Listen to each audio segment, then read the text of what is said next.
the smell of hot asphalt on a July afternoon, the sound of metal grinding somewhere across the park, and underneath everything, hard concrete. That was the landing. American playgrounds in the 1960s, 70s, and early 80s weren't designed to keep you safe. They were built from steel, cast iron, and thick chains. Nobody thought too hard about what happened if you fell. And if you ever came home with scabbed knees, asphalt rash, and absolutely no intention of telling your mom how it happened, you know exactly what this was like. Let's start with the slide. Not the plastic slides you see today, not the wide ones with rails and soft landings. These were tall sheets of industrial steel, shiny from years of kids sliding down them, rivets along the seams, bolt heads sticking up where the metal met. The sides were low, almost decorative. They weren't there to catch you. They were there to make it look like someone had thought about safety. In the summer, those slides became something else entirely.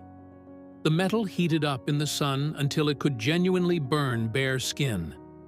You'd climb the ladder, sit at the top, and feel the backs of your legs stick to the steel. Then you had a decision to make.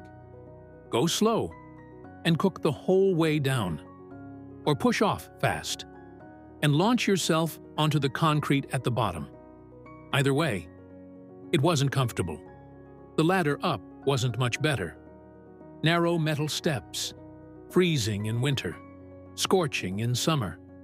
Your sneakers clanged against every rung as you climbed. At the top was a small platform, just big enough to stand on. You'd look down for a second. Then the kid behind you would say, "Come on already." And that was that. Next came the merry-go-round, heavy cast iron, thick metal bars, and it took real effort to get it moving, which meant the older kids treated it like a challenge. 2 or 3 of them would run beside it, pushing harder and harder, until their legs couldn't keep up.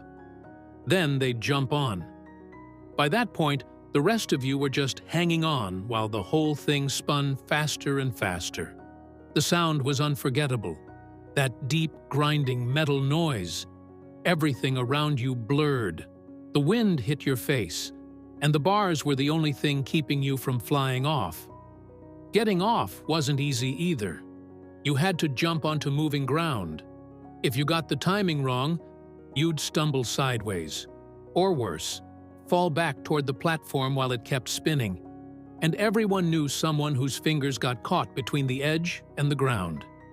Everyone had heard the warning. Some people still learned the hard way. Then there was the seesaw. Just a thick wooden plank balanced on a metal bar. And everything depended on whether the kid on the other end could be trusted. Everyone remembers the moment. The other kid jumps off without warning. Suddenly, you drop from full height. The wooden seat slams down onto the metal frame. The shock shoots straight up your spine. You sit there for a second, deciding whether to cry or pretend you're fine. You pretend you're fine.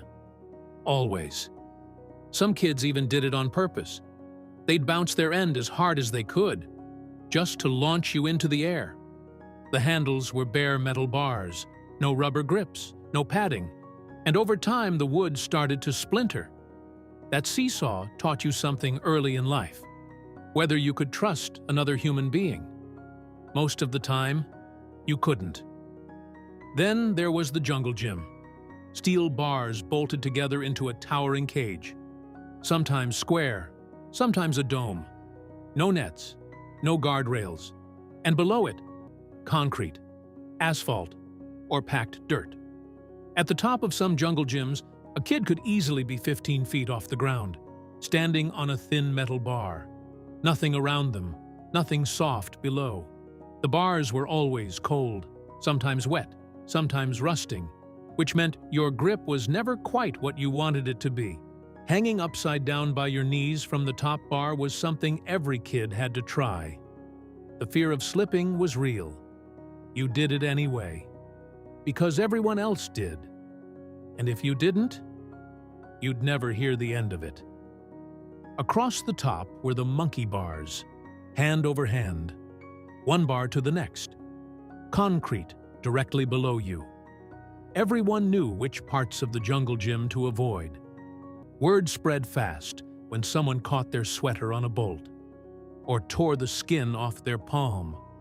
The older kids told the younger ones. That's how you learned.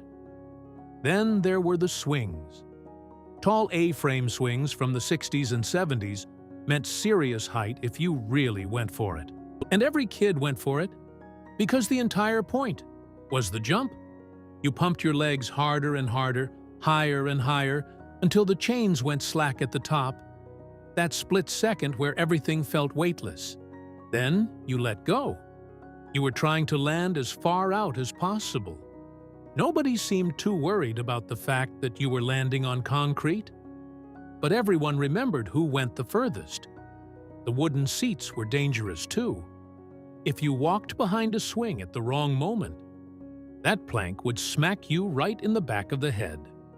And nobody walked behind a swing more than once. Some parks had something even wilder.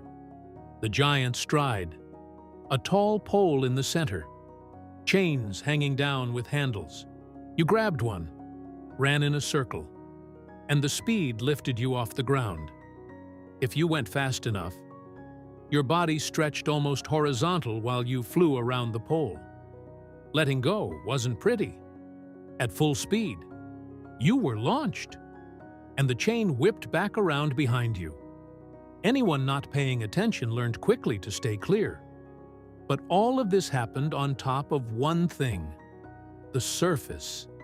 And that mattered more than anything else, because every fall ended the same way. Concrete, asphalt, hard-packed dirt. That was it. Rubber playground flooring didn't exist yet. Some parks had loose gravel, which meant you'd spend the next hour picking rocks out of your palms. Scabbed knees were permanent. You'd fall. It would scab. You'd pick the scab. Then you'd fall on the exact same spot the next weekend. It wasn't even considered an injury. It was just part of being a kid. And here's the other thing. No one was watching. Your parents sent you outside in the morning and told you to come back when the streetlights came on. That was the rule. No parents hovering nearby. No playground supervisor. Just a park full of kids figuring it out. Teenagers on the swings. Little kids on the jungle gym. Everyone mixed together. If you fell, you got up. If you were bleeding, you wiped it off and kept playing. If it was bad, you walked home.